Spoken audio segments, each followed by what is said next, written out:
तो आज का पोपट ना मम्मी जी ने कर दिया। मम्मी जी ने सुबह सुबह ही बता दिया इसको कि ना मम्मी आपके लिए ना ड्रेस लेकर आई है। और एक नहीं दो दो ड्रेस लेकर आई है, क्योंकि मैंने कल मम्मी जी को ड्रेस दिखा दी थी तो मम्मी जी को भी अच्छी लगी थी ड्रेस। तो और ये देखो, इसको पहले से ही पता था थैलियां रखी है, क्योंकि ये पहले देख के चला गया होगा। मैं नीचे काम कर रही थी गौरी के पास, तब ये देखकर चला गया होगा। लेकिन ठीक है, इसकी सबसे अच्छी आदत ये है कि इसको पता है मम्मी मुझे सरप्राइज देगी, तो ये खोल कर नहीं देखा। ईमानदारी से ये लड़का खोल कर नहीं देखा। फिर इसके लिए मैं दो ड्रेस लेकर आई थी। इसको पसंद ही नहीं आई, पता है, ये ड्रेस, क्योंकि ना इसको कॉर्ड सेट कम पसंद है। इसको लगा कि मम्मी मेरे लिए जीन्स जीन्स वाली शर्ट ये सब लेकर आएगी। लेकिन ना मैं जयदेव के लिए पार्टी वेयर के चक्कर से ना ये उठा लाई। पार्टी वेयर तो लाई नहीं, ये उठा लाई। मुझे लगा कल पहनने के लिए कंफर्टेबल रहेगा, तो मतलब मदर्स डे फंक्शन में पहनने के लिए ये कंफर्टेबल रहेगा। लेकिन हुआ ये कि ये मुझे बहुत ज्यादा सिंपल लग रहा था घर के हिसाब से, तो फिर मैंने कैंसिल करा प्लान। जयदेव ने कहा मम्मी मैं जींस पहनूंगा, ये क्या ले आया आप मेरे लिए, शॉर्ट्स ये सब। तो इसको पर्सनली ड्रेस बिल्कुल पसंद नहीं आई। फिर भी इसने ना अपने आप को समझाया और इसको ये डार्क वाली ड्रेस पसंद आई, जो कि इसको बड़ी थी। अब ये भी चेंज करवानी पड़ेगी। मैं जयदेव को लेकर नहीं गई थी, वैसे तो दोनों सेम साइज में लेकर आई थी, लेकिन थोड़ी सी क्वालिटी का फर्क होने से, क्वालिटी सेम थी सॉरी, थोड़ी सी ना कलर चेंज होने से, डिजाइन चेंज होने से थोड़ा सा साइज का फर्क पड़ ही गया। तो ये जो डार्क कलर वाली ना, ये तो इसको बहुत ज्यादा लूज थी और ये बिल्कुल सही थी। ये लूज लूज ही रहती है, गर्मियों में बच्चों के लिए अच्छी रहती है ये ड्रेसेस। तो मैं जयदेव के लिए लेकर आई थी और मुझे पर्सनली बहुत अच्छी लगी। फिर मैंने जयदेव को ये यूएस पोल वाली शर्ट और ये जीन्स पहनाई, और मैंने पहना ये व्हाइट कलर का सूट, जो कि कल मम्मी जी के द्वारा दिए गए पैसों से मैं लेकर आई थी। मम्मी जी की तरफ से है ये वाला सूट, और इसके साथ मैंने ये ब्लैक वाला हैंडबैग लिया। कितना अच्छा लग रहा है देखो। और स्लीपर भी सिंपल से ही पहनकर जाने वाली हूँ मैं। और हाँ, मैं आपको बता देती हूँ, मम्मी जी ने कल मुझे अच्छे खासे पैसे दिए थे, तो मैंने अपने लिए एक सूट लिया है और दो तीन कुर्तियां ली है घर में पहनने के हिसाब से कॉटन की। और उसके अलावा ना ये मैंने जयदेव के लिए दो ड्रेस ली है, मतलब जो मैंने अभी आपको दिखाई वीडियो में। उसके अलावा मैंने कुछ नहीं लिया, इतने ही पैसे मुझे मिले थे उसके अकॉर्डिंग। और ये जो गिफ्ट था, ये एक तरह से समझ लो मदर्स डे पर मम्मी जी की तरफ से मुझे ये गिफ्ट मिला है। तो मैं अपने आप को बहुत लकी समझती हूँ कि मम्मी जी ने मुझे गिफ्ट दिलाया। और पता है, मदर्स डे पर गिफ्ट भी मिला। अब आज जब मदर्स डे सेलिब्रेशन हुआ ना जयदेव की स्कूल की तरफ से, तो मैं यही सूट पहन कर आई यहाँ पर, और मुझे खुद को भी बहुत अच्छा लगा यार। ये सूट ना बड़ा सुंदर लग रहा था। व्हाइट कलर का मैं लेकर आई। मम्मी जी का कलर थोड़ा चोकोलेर आती है, काई ले आई सफेद कलर। लेकिन मम्मी जी का चल ठीक है, अगर तू प्रोग्राम में जा रहे बेटा पहले से तो ठीक है, कोई दिक्कत कौन है। मतलब मम्मी जी समझती है इन सब चीजों को, कि वहां पर सब छोरी छपरियां आएंगी तो पहनेगी तो कोई दिक्कत नहीं है, अच्छा ही लगेगा। लेकिन घर के कोई प्रोग्राम में पहनने के लिए मम्मी जी ने साफ मना कर दिया। मम्मी जी ने तो एक बार तो ये भी कहा था कि कोई रानी कलर को, कोई लाल कलर को ले आती है, कहीं ले आई उठार सफेद सफेद सो। लेकिन उन्होंने समझा भी कि हाँ चलो ठीक है, इस फंक्शन के हिसाब से ठीक है, पहन लेने दो, बच्ची है। और फिर हम यहाँ पर आए तो हमारा सबसे पहले ना तिलक लगाकर स्वागत किया गया। 2 घंटे का ये प्रोग्राम था और हम 2 घंटे के लिए ना भूल गए थे भाई, सारी दुनिया बहुत एंजॉय किया हम लोगों ने यहाँ पर। फिर यहाँ पर हम लोगों ने वो इन आउट वाला गेम खेला और हमने खूब एंजॉय किया, हम सभी मम्मियों ने, जयदेव के स्कूल में जितने भी बच्चे हैं उन सबकी मम्मियों ने। और टीचर्स ने जो अरेंजमेंट किया था ना, हमें पर्सनली मुझे तो बहुत अच्छा लगा। और फिर उसके बाद हम लोगों ने यहाँ पे नाश्ता किया। नाश्ते में थे समोसे, वेफर्स और गुलाब जामुन, सॉरी रसगुल्ले थे। तो हम लोगों ने इस तरीके से यहाँ पर खूब एंजॉय किया। सभी मम्मियों ने साथ में फोटो खिंचवाई। मैं आपको दिख रही होंगी, ये देखो सबसे कॉर्नर में देखो, व्हाइट कलर के सूट में। और व्हाइट कलर ना 2-3 जनों ने और पहना था, अच्छा लग रहा था यार। व्हाइट कलर ना अपने आप में ही बहुत अच्छा लगता है। और हम लोगों ने सच में बहुत एंजॉय किया, डांस किया और भी बहुत सारे गेम्स खेले थे, जिसके अंदर आपको पता हो तो चिट उठानी होती है, उसमें मूवी नेम होता है, फिर मूवी नेम को इशारों से समझाना होता है, सामने वाला इशारे से समझता है बिना बोले। तो मेरे जो मैंने जो चिट उठाई थी उसमें मुझे तो बड़ा डर लग रहा था, क्योंकि मैं इतनी मूवीज कम ही देखती हूँ, मैं मूवी ज्यादा नहीं देखती हूँ। लेकिन आज सोच रही थी अब से मूवीज ज्यादा देखूंगी, क्योंकि इन चीजों की नॉलेज भी होनी चाहिए। बहुत ज्यादा मूवीज नहीं देखती हूँ, कभी कभार देख आती हूँ, हॉल में कोई नई अच्छी मूवी आती है तो देख आती हूँ। वैसे पर्टिकुलर इतना मूवीज देखने का शौक नहीं है मुझे, बहुत रेयर देखती हूँ मैं मूवीज। और मैं फोन टीवी भी कम ही चलाती हूँ। फोन में सिर्फ मैं अपने वीडियोस का जो काम होता है वही करती हूँ, उसके अलावा रील्स स्क्रॉल बहुत रेयर करती हूँ, नहीं करती हूँ। क्यों नहीं करती हूँ? क्योंकि ना एक सही बताऊँ तो मेरे पास समय ही नहीं मिलता, मुझे पूरे दिन भर में खुद के बस काम से फुर्सत नहीं मिलती। मैं मेरा ये रहता है कि मैं एक काम कर रही हूँ ना, तो एक काम के बाद मुझे दूसरा काम याद आ जाता है, तो मैं एक के बाद माइंड में सेट रखती हूँ, इसके बाद ये करना है, इसके बाद ये करना है। तो पूरा दिन मेरा इसी में स्टेप बाय स्टेप में निकल जाता है। और आज जब मैं सुबह गई थी ना, उससे पहले मैंने घर में रोटी वोटी बना दी थी और गौरी का थोड़ा बहुत जरूरी काम निपटा दिए थे। और सुबह सुबह ना घर में एक बार झाड़ू में जरूर लगाती हूँ, तो झाड़ू पोछे वापस से नहीं किए थे मैंने, और ऐसे चले गई थी तैयार वैयार होके, क्योंकि फिर लेट हो जाती है अगर घर के काम में रहती तो इस चक्कर से फिर मैं वहां से आई और पूरे घर में सबसे पहले झाड़ू पोछा लगाया, अरेंज करके डस्टिंग वगैरह करी। फिर मैंने किचन की भी साफ सफाई करी। और आप सभी को पता ही है यार कि किचन ना मतलब ढंग से साफ नहीं करे तब तक चैन भी नहीं पड़ता है। तो मेरे साथ भी कुछ ऐसा ही रहा आज। तो इस तरीके से मैंने पोछा लगाया और ये देखो पोछे में थोड़ा बहुत कचरा फिर भी आ रहा था, क्योंकि सुबह ना झाड़ू ढंग से लगा के नहीं गई थी। आके भी झाड़ू लगाई थी, लेकिन भाई हो जाता है पोछे में कई बार ना बहुत गंदगी आ जाती है, और फिर हाथ से उठा के मैं रख लेती हूँ, इससे कि पूरे घर में पोछा आराम से लग जाए। वरना पोछे में बार बार अगर कचरा आता है ना तो पोछा लगाने में बड़ी दिक्कत आती है। एक कुर्ता ना मैं ये वाला लेकर आई थी जो मैंने अभी पहना हुआ है, ये इतना कंफर्टेबल है यार, बहुत अच्छा है।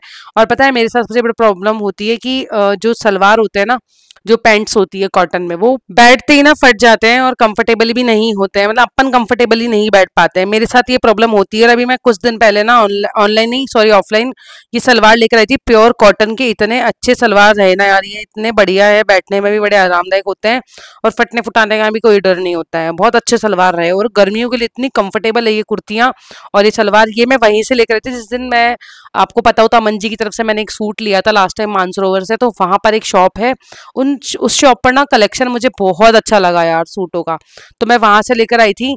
तो मुझे अच्छा लगा यार कलेक्शन, और उनके पास ना अभी जो नई नई कलेक्शन था ना, मतलब रेंज भी मुझे बहुत रीजनेबल लगी और कलेक्शन भी बड़ा सुंदर लगा।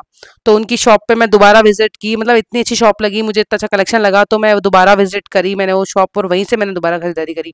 और नेक्स्ट टाइम भी मैं शायद वहीं से करने वाली हूँ इस बार, घर में पहनने के लिए कुर्तियाँ बहुत ही रीजनेबल प्राइजेस में मुझे वहां पर मिली। तो यहाँ पर मैंने देखो किचन की सफाई के साथ साथ थोड़ी थोड़ी ये शेल्स भी साफ कर दी। ये ना तो आगे आगे से अच्छी खासी गंदी हो जाती है, तो मैं इनको साफ कर देती हूँ, तो इससे क्या है किचन थोड़ी साफ ही रहती है। फिर आजकल मैं ये छीके के बगल में देख रही हूँ नीला वाला छीका, इसमें छोटे वाले कटोरे कटोरी ढक्कन वक्कन ये रखने लग गई। इससे क्या है बड़े वाले छीके में मिलते नहीं, नीचे जो छीका रखते हैं ना, वो दूसरा तीसरा वाला, उसमें मिलते नहीं और आराम से मिल जाती है छोटी छोटी चीजें भी। तो यहाँ पर मैंने किचन के दोनों स्लैब्स को अच्छे से साफ करा, सारी शेल्स को पोंछा, और ये बर्तन बचे हुए थे वो मांजे। तो अब जाके लग रहा है कि हाँ भाई किचन की स्लैब की सफाई हुई है। सुबह खाना बनाने के बाद तो ना रफ एंड टफ पाप काटा था मैंने, भाई तू चल और मैं आई वाला चटक चटक, बस आटा वाटा मम्मी जी डांटती हैं फिर ज्यादा देर तक फैला रहता है, तो मम्मी जी कहती हैं आटा साफ कर दिया करो, किचन की स्लैब है तुम बाद में साफ कर दो, बट जो आटा फैलता है ना उसको साफ करके अलग रख दिया करो, गाय के बाट में डल जाता है वो। तो इस तरीके से मैं यहाँ पर साफ सफाई करके गई थी, तो ढंग से नहीं करी थी। फिर किचन, आपको पता है झाड़ू पोछा लगाने के बाद में अगर किचन साफ करते हैं तो थोड़ी बहुत गंदगी फर्श पे गिर ही जाती है, तो मैंने वापस से पूरे उस पर झाड़ू लगाई। और फिर जब बालकनी धुली थी ना, तो पता नहीं यहाँ पे कुत्ता ना पूरे मुंह के पास घूम रहा था, तो उसको उड़ाने में देखो हाथ से उसी को उड़ा रही हूँ, और बहुत परेशान कर दिया था उसने। कि कुत्तर क्या होता है कि नाक में घुस जाते हैं और फिर बड़े इरिटेटिंग होते हैं सच्ची में, या तो नाक या आंख, इन दोनों में अटैक करते हैं सबसे ज्यादा। तो साथ के साथ बालकनी धोई, और बालकनी में जो नाले में जो कचरा होता है ना, मैं ऐसे ऊपर से नीचे से फेंकती हूँ तो रोड पे जाके गिर जाता है। वो ज्यादा ऐसा कचरा नहीं होता, पत्ते वत्तों का कचरा होता है, तो ऐसे फेंकने में भी दिक्कत नहीं होती है। आप ये मत सोचना भी घर का कचरा फेंक रही हूँ रोड पर, ऐसे कोई नहीं फेंकता, पत्तों वत्तों का कचरा होता है छोटा मोटा, चारे के पूछ के ये सब लग जाते हैं जाली पे। तो देखो कुत्तर मुझे कहाँ तक परेशान कर रहा था। फिर मैं हाथ मुंह धोकर अंदर आई, और उसके बाद में देखो मैंने जो सूखे हुए कपड़े थे स्टैंड से उतारे, और ये सारे कपड़े ना 3-4 बार में उतारे मैंने। ये तौलिया नहीं उतारूंगी क्योंकि ये यूज आया हुआ तौलिया है, जो धुले हुए कपड़े हैं वो अलग रखूंगी। इन सबको समेट के अलमारी में जमाया, और उसके बाद में आप देख सकते हो यहाँ पर मैंने धुले हुए कपड़े सुखाए, जो कि मेरी मशीन ने धोए हैं सारे कपड़े। और सच्ची में जब कभी ऐसे बिजी शेड्यूल होता है तो मशीन का बहुत सारा लग जाता है, और मेरे शेड्यूल में तो बहुत सारा लगा है। आप सभी को पता है कि यार हमारे घर में ना हाउस हेल्प नहीं आती हैं। हाउस हेल्प नहीं आने का कारण ये है, मैं आपको बता देती हूँ। बहुत सारे लोग पूछते हैं दीदी आप हाउस हेल्प क्यों नहीं रखते हो, आपको जरूरत है ऐसे ऐसे। तो यार मुझे लगता है नहीं है जरूरत, क्योंकि अभी मेरे हाथ पे अच्छे चलते हैं, कोई दिक्कत नहीं है यार, अपन कर सकते हैं काम। और मैं पर्सनली एक बात बताना चाहती हूँ कि मुझे ना हाउस हेल्प जो होती है उनका इंटरफेयर कम पसंद है घर में।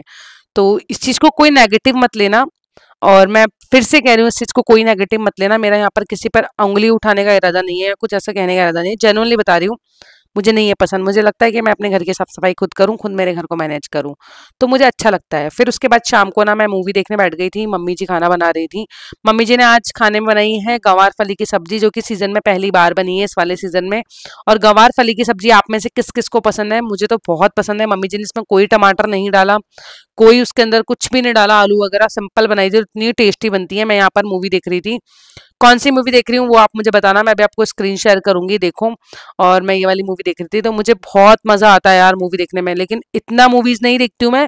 अब आप बोलोगे कि कौन सी मूवी देख रही हूँ, मैं पुरानी मूवी देख रही हूँ, जो मेरी देखी हुई है, कम से कम 4-5 बार देखी हुई, वो मूवी देख रही हूँ मैं। तो जो मूवीज मुझे पसंद होती है ना वो मैं दोबारा देख लेती हूँ, वो भी बहुत रेयर, क्योंकि आज सोचा था कि चलो मूवी देखेंगे, तो आज मैंने कुछ आर्मी से रिलेटेड मूवी देखी है और बहुत मजा आया। और मूवी वैसे मैं नहीं देखती हूँ, लेकिन मुझे ज़्यादातर देखी हुई मूवीज़ देखने में ज़्यादा मज़ा आता है। और जब भी देखती हूँ तो आप लोगों के साथ भी शेयर करती ही हूँ कि मैंने मूवी देखी है आज। इस तरीके से फिर मैंने सब्जी बची हुई थी, हम दोनों के लिए ही सबने खाना खा लिया था। नींबू वींबू काट के मैंने सब्जी में निचोड़ा, इस सब्जी में नींबू डालकर खाना ना बहुत अच्छा लगता है, और सब्जी ना दिखने में बड़ी शानदार लग रही थी। तो गंवार फली की सब्जी आप में से किस किस को पसंद है कमेंट करके ज़रूर बताना। और ये जो कुर्ता मैंने पहना हुआ ना, एक कुर्ता ये था। तो इस तरीके से मैंने ना 2-3 कुर्ते खरीदे हैं, शायद आपने एक कुर्ता नहीं देखा होगा जो मैं आपको दिखाऊंगी ज़रूर। और ये ना एक इतना पतला कपड़े का है, इतना प्योर कॉटन का है, इतना मतलब सॉफ्ट, क्या बताऊं यार। अब रोटियां गरम गरम थी तो उन पे मक्खन, मतलब नॉर्मल घी लगा था रोटियों पे चुपड़ने के लिए, तो यहाँ पर मैं मक्खन लगाऊंगी रोटियों पर चलाने के लिए। जब लाइटर को देखा ना, तो यार ये देखो जयदेव ने ना इसमें आटा भर दिया, गुथा हुआ आटा, तो इसमें आटा भर गया था, तो ये गैस चल नहीं रही थी। फिर मैंने माचिस की सहायता से गैस चलाई, ये देखो निकल ही नहीं रहा था ये आटा, कैसे निकालूं, कल निकालूंगी इसको। आज तो अब भूख लग रही थी तो पहले खाना खाएंगे, तो इसको साइड में रखकर मैंने सबसे पहले रोटियों पर मक्खन लगाया ताजा। रोटियां थोड़ी सी गर्म और करी थी मैंने, वैसे तो रोटियां गर्म थी, खाने लायक थी, लेकिन उनको और गर्म किया जिससे कि जो फ्रिज में रखा हुआ मक्खन है ना वो पिघल जाए आराम से। तो अच्छा खासा मैंने मक्खन लगाया रोटियों पर, मक्खन मुझे बहुत पसंद है। तो ये घर का देसी मक्खन है, कोई मिलावटी वाला नहीं है। हमारे घर में गाय है, उसके दूध से हम लोग दही बनाते हैं, फिर उससे जो मलाई होती है उससे मक्खन निकलता है, बहुत शानदार और बहुत टेस्टी लगता है। घर के मक्खन की तो ना बात ही अलग लेवल की होती है। इस तरीके से मोटी मोटी 4 रोटियों पर बढ़िया मक्खन चुपड़ा। जयदेव ने खाना खा लिया था, वो सो गया था। और मैं जयदेव को लेके ना बहुत फ्री रहती हूँ, क्योंकि मम्मी जी और संभाल लेते हैं जयदेव को, तो मेरे ऊपर ना इतना बर्डन नहीं होता। जयदेव का बर्डन ये मत सोचना भाई बच्चे का बर्डन बता रही हूँ, बट रिस्पॉन्सिबिलिटी उसको आप कह सकते हो। आप माँ समझ सकती है अगर उसके बच्चे को कोई बहुत अच्छे से अपनी तरह संभाल लेना, तो वो कितना फ्री हो जाती है। तो वो चीज़ मेरे साथ में है, और मैं उसका पूरा फायदा भी उठाती हूँ। कुछ लोग इस चीज़ से बहुत चिढ़ते हैं, चिढ़ो वही, मुझे कोई फर्क नहीं पड़ता। चिड़न के साथ साथ ये देखो अपनी ना थाली तैयार हो गई है, शानदार वाली देसी मक्खन वाली रोटियां। और ये देखो दही थोड़ा आपको लग रहा होगा पतला है, इसमें छाछ मिला दी थी जाड़ी जाड़ी, क्योंकि छाछ अलग से रखी हुई थी, तो इसमें मिला दी कि चलो कल इसकी छाछ बना लेंगे मिलाकर, या गौरी वगैरह पी लेंगी। तो इस तरीके से ना ये मैंने ले लिया, छाछ दही मिक्स है इसमें, तो इसीलिए आपको पतला पतला लग रहा है। और साथ में मैंने इसमें नींबू डाला अच्छा खासा, भाई भगवान को धन्यवाद दिया, चांद की रोशनी में बैठे मस्त खाना खाया। इतना अच्छा लग रहा था यार मौसम ना, आज थोड़ी उमस तो थी, लेकिन अच्छा लग रहा था यहाँ बैठकर खाना खाने में, बहुत मजा आ रहा था। मैंने यहाँ भी मूवी चला ली थी, बच्ची बुचाई मूवी जो थी ना वो यहाँ चला ली। अमन जी को भी इतना मूवीज देखने का शौक नहीं है, वो मेरे साथ देख लेते हैं। मतलब हम दोनों का ये है कि हाँ सो मूवी देखने के लिए सो मतलब नॉर्मली, इतना कुछ बहुत ज्यादा एक्साइटेड नहीं होते हम लोग। और जो मुझे पसंद होता है वो उनको पसंद आ जाता है, जो उनको पसंद होता है वो मुझे पसंद आ जाता है। तो कुछ इस तरीके की हमारी अंडरस्टैंडिंग होती है। और यार अपना लाइव व्लॉग भी अपलोड हो रहा है मेरे दूसरे फेसबुक पेज पर, फैमिली फिटनेस विद दिव्या पे। उसमें 5,000 फॉलोवर्स जब कंप्लीट हो जाएंगे ना, तो मैं उस पर फिटनेस की जो वीडियोस है वो अपलोड करूंगी, वेट लूज जर्नी स्टार्ट करूंगी। आप सब पूछ रहे हो दीदी कि फिटनेस व्लॉग कहाँ है, तो फिटनेस व्लॉग 5,000 फॉलोवर्स के बाद में आएगा, अभी मैं नहीं अपलोड कर रही हूँ। मैं चाह रही हूँ कि पहले 5,000 मेंबर्स की फैमिली अपनी कंप्लीट हो जाए, उसके बाद ही अपन वेट लूज जर्नी स्टार्ट करें, तो सब लोगों को फायदा मिलेगा साथ साथ में। तो इस वजह से मैंने अभी तक उस पर नॉर्मल व्लॉग ही अपलोड कर रही हूँ, लाइव व्लॉग अपलोड कर रही हूँ। आज मैंने उसमें जयदेव वाला व्लॉग अपलोड किया, आप देखा करो यार, आप देखते ही नहीं हो तो आप जरूर देखिएगा, अभी अपलोड हो चुका है। और मैंने फेसबुक पर स्टोरी पर लिंक लगा दी है, तो आप क्लिक करके देखो आपको कैसा लगा। और अगर आपको वीडियोस अच्छी लग रही है ना, तो आप पेज को फॉलो कर लेना, क्योंकि आगे अपन वेट लूज जर्नी स्टार्ट करने वाले हैं। चलिए कल मिलती हूँ आपसे एक नए दिन और एक नए व्लॉग के साथ में। और हाँ, वाटरमेलन कौन कौन खाएगा इसके बाद में, भाई मैं खाना खाने के थोड़ी देर बाद में वाटरमेलन जरूर खाती हूँ। गर्मियों में तो ये मान लो दिन में 2 बार वाटरमेलन खा ही लेते हैं हम लोग, मुझे बहुत पसंद है गर्मियों में वाटरमेलन। और बाकी आम का रस। तो आज का व्लॉग कुछ इस तरीके का रहा, पूरा आराम भरा ही रहा, क्योंकि मम्मी जी ने हमें गरम गरम खाना खिला दिया। मम्मी जी के हाथों का खाना ना बहुत टेस्टी होता है, मतलब मुझे खुद के हाथों का भी अच्छा लगता है, लेकिन ज्यादा टेस्टी मम्मी जी के हाथों का होता है। इतनी सिंपल सब्जी बनाती है यार मम्मियाँ ना, और इतना टेस्टी कैसे बन जाता है यार, उनके हाथों में जादू होता है ना, इसीलिए टेस्टी बन जाता है। और एक बात बताऊं, हमारे घर में चाहे दिन में सब्जी बन जाए, लेकिन अमन जी फिर भी प्याज रोटी और दही खाना पसंद करते हैं। अभी देखा था परमल की सब्जी बनाई थी, उन्होंने फिर भी प्याज रोटी और दही ही खाया था। आप भी खा के देखना, मस्त लगता है।